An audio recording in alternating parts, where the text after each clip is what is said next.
반갑습니다. 6일 화요일 새벽 하나님께 올려드립니다. 예수의 이름으로 함께 찬양 부르십니다.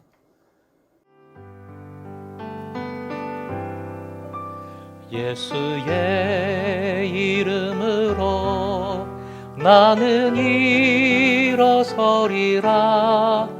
주가 주신 능력으로 나는 일어서리라.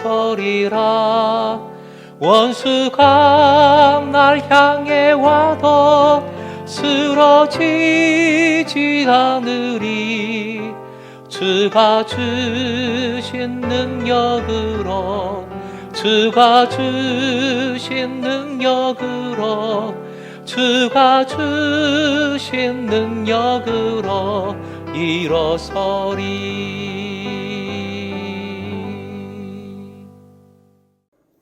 오늘 허락하신 하나님 말씀 마태복음 3장 7절부터 12절까지입니다. 7절에서 12절까지의 말씀 함께 읽겠습니다.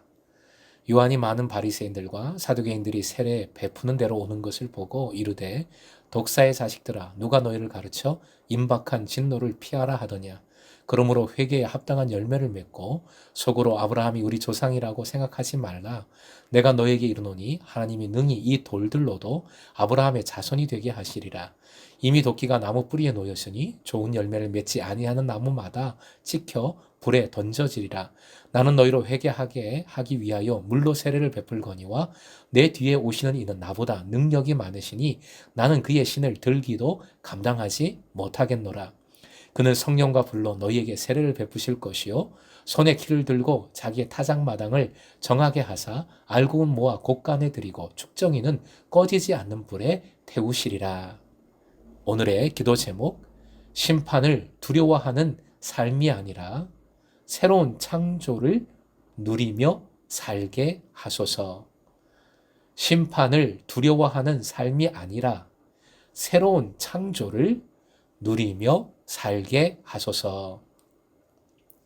바리새인과 사두개인은 종교적으로나 정치적으로 하나 될 수 없는 적대적인 그룹이었습니다. 바리새인들은 평신도 지도자들로서 로마 세력에 비교적 비판적이었고 사두개인들은 제사장들로서 종교적인 귀족들이었으며 로마 세력에 협조적이었습니다. 그러나 마태복음이 기록될 당시에는 이미 예루살렘 성전이 파괴되어 사두개인들의 영향력은 거의 소멸된 상태였고 반대로 바리새인들은 백성들 사이에 가장 영향력이 큰 종교 지도자들이 되었습니다. 마태복음에서는 이 두 그룹이 하나의 정관사로 묶여서 5번이나 나옵니다. 하나인 것처럼 취급을 받는 것이죠. 항상 예수의 적대자들로 등장을 합니다. 그들이 예수님을 대적할 때에는 항상 한편을 이루었다는 것입니다. 요한은 독사의 자식들이라는 욕설을 거침없이 바리새인들과 사두개인들에게 퍼부었습니다. 그 이유는 첫째, 그들이 회개하지 않고 세례를 받으려 했기 때문입니다. 그들은 회개하지 않으면서 세례를 받아서 무서운 진노의 심판만을 피해보고자 한 것이지요. 그들은 요한의 세례를 하나님의 임박한 진노에서 구출해 줄 수 있는 마술적인 힘을 갖는 어떤 것으로 이해한 것입니다. 하지만 요한은 그의 회개의 세례를 통해서 하나님의 진노의 심판을 피할 수 있음을 부인하지는 않지만 삶이 변화되지 않는 세례에 대해서는 강력하게 비판을 하고 있는 겁니다. 하나님께서 원하는 삶으로 변화되지 않는 종교 생활은 오히려 독사의 독과 같이 위험한 것입니다. 단순히 세례를 받는 것이 중요한 것이 아니라 회개에 합당한 열매 맺는 삶을 살아가는 것이 중요합니다. 8절의 열매라는 단어는 복수가 아니라 단수형으로 사용되었습니다. 이것은 한 사람에게 있어서 윤리적인 여러 행위들을 의미하는 것이 아니라 그 사람 삶 전체를 의미하기 때문입니다. 회개의 세례를 받는 것은 율법의 조항들을 지키는 것이 아니라 하나님 나라에 합당한 존재로의 변화를 의미하는 것이지요. 오직 하나님만을 향하여 열려있는 삶으로의 변화를 의미합니다. 두 번째 이유는 바리새인과 사두개인이 혈통적 선민의식을 가지고 있었기 때문에 요한은 비판했습니다. 그들은 하나님을 향하여 열려있는 삶의 열매를 맺지도 못하면서 아브라함의 후손이라는 종교적, 혈통적 아집에 사로잡혀 있었습니다. 하나님은 유대인들에게 매어있는 분이 아니시지요. 하나님은 절대로 자유로운 분이시고 절대적인 능력의 소유자이십니다. 10절은 이미 하나님의 진노의 심판을 피할 수 있는 시간적인 여유가 없음을 선포하고 있습니다. 도끼가 나무 뿌리에 이미 놓였으니 남은 것은 오직 마지막 행동, 곧 12절이 말하는 알곡과 쭉정이의 구분뿐입니다. 더 이상 머뭇거릴 시간이 없습니다. 하나님의 최후 심판이 임박했기 때문에 회개에 합당한 열매를 맺어야 합니다. 이를 위해 세례자 요한은 무서운 진노의 심판을 전면에 앞세우고 있습니다. 요한의 설교에서 3번씩이나 최후 심판을 불이라고 표현함으로써 최후 심판의 무서움을 거듭 강조하고 있습니다. 예수님도 최후 심판을 불의 심판이라고 말씀하신 바 있지요. 11절 요한은 이제 예수님을 메시아를 소개합니다.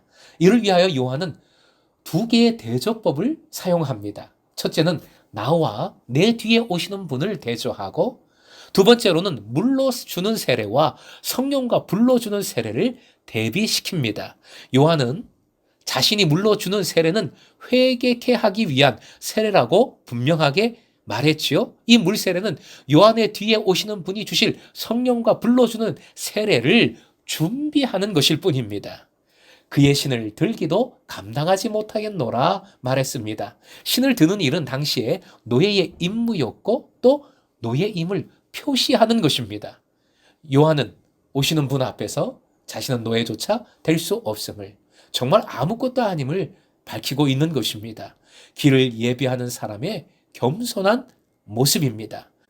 회개케 하기 위한 물 세례와는 달리 예수님의 성령과 불 세례는 죄를 깨끗이 씻어 용서해 주시고 새로운 생명을 창조하여 살아가게 하시는, 그래서 최후 심판을 이기게 하는 세례입니다. 이게 참 중요하지요? 사랑하는 금성의 제자 여러분, 우리의 삶을 돌아보십시다. 우리의 삶이 진짜 참 열매인지를 살펴보십시다. 이미 예수께서는 우리의 삶에 구원의 열매를 허락해 주셨습니다. 우리의 죄를 깨끗이 씻어 용서해 주셨고 새로운 생명을 창조해 주셨습니다. 오늘이라는 주어진 새로운 시간에 구원에 합당한 삶의 열매를 맺어 심판을 두려워하는 삶이 아니라 새로운 생명의 창조를 기쁨으로 누리는 여러분 되시길 주님의 이름으로 축원드립니다.